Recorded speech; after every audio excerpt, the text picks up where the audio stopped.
کیا آپ جانتے ہیں کہ آپ کی جیب میں موجود کرنسی نوٹ پر لکھی ہوئی تحریر حامل ہاذا کو مطالبے پر ادا کرے گا کا مطلب کیا ہے؟ اگر نہیں تو آئیے آپ کو بتاتے ہیں۔ اس کا مطلب یہ ہے کہ آپ کی حکومت آپ کے مطالبے پر اس نوٹ کے برابر سونا ادا کرنے کا پابند ہے، نوٹ خواہ 1 روپے کا ہو یا 1000 کا۔ اگر آج ہی پاکستان کی کل آبادی اسٹیٹ بینک کو نوٹ واپس کر کے سونا لینا شروع کر دے تو صرف 20% نوٹ قابل استعمال ہوں گے، باقی 80% نوٹوں کی قیمت ردی کے کاغذ کے حساب سے 13 روپے فی کلو ہے۔ کیونکہ باقی نوٹوں کا سونا موجود ہی نہیں، اس لیے ان کی قیمت وہی ہے جو ردی کوڑے کی ہوتی ہے۔ دوسری جنگ عظیم کے بعد یورپ کے لوگ لکڑی کی جگہ کرنسی نوٹ جلاتے تھے کیونکہ لکڑی کی قیمت کرنسی سے زیادہ ہو گئی تھی۔ مہنگائی بڑھنے کی شرح، جسے انفلیشن یا افراط زر کہتے ہیں، کا کانسیپٹ صرف 100 سال پرانا ہے۔ ایک مرغی کی قیمت فرعون کے دور میں 2 درہم تھی، جو کہ 19ویں صدی کے آخر تک 2 درہم ہی رہی۔ اگر ہم غور کریں تو آج بھی اس کی قیمت 2 درہم ہی بنتی ہے، مطلب 0% انفلیشن۔ پچھلے صرف 100 سالوں کے دوران کاغذی کرنسی کی قیمت کئی سو گنا گر چکی ہے۔ انفلیشن دراصل ایک ٹیکس ہے جو امیر اور غریب بغیر کسی تفریق کے برابر ادا کرتے ہیں۔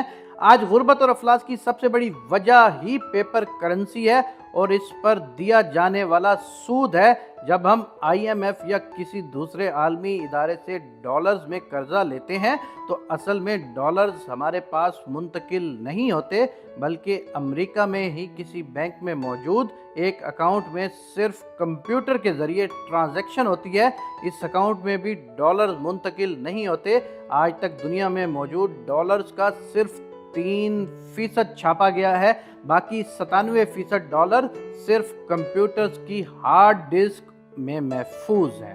IMF کے چارٹر میں یہ بات تحریر ہے کہ کوئی ملک سونے اور چاندی کے سکے جاری نہیں کر سکتا جیسے پہلے وقتوں میں ہوتے تھے۔ اگر کرے گا تو IMF یا ورلڈ بینک ایسے ملک کو قرضہ نہیں دیں گے۔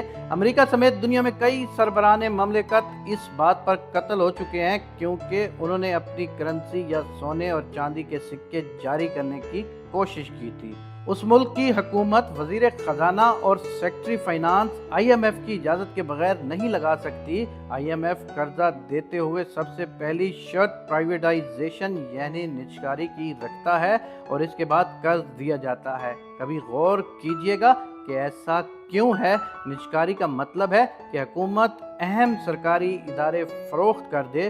سعودی عرب اور ایران سمیت تمام تیل بیچنے والے ملک اس بات کے پابند ہیں کہ تیل صرف ڈالر کے بدلے میں بیچا جائے گا، نہ کہ بیچنے یا خریدنے والے ملک کی کرنسی میں۔ انسانی تاریخ میں کبھی بھی اتنی بڑی تعداد میں لوگوں کو بیوقوف نہیں بنایا جا سکتا۔ یہ انسان کی تاریخ کا سب سے بڑا فراڈ ہے جو ہو رہا ہے۔ اس ویڈیو کا مقصد صرف اور صرف نوجوان نسل کو آگاہی دینا ہے تاکہ وہ دن اور رات کے فرق کو محسوس کر سکیں۔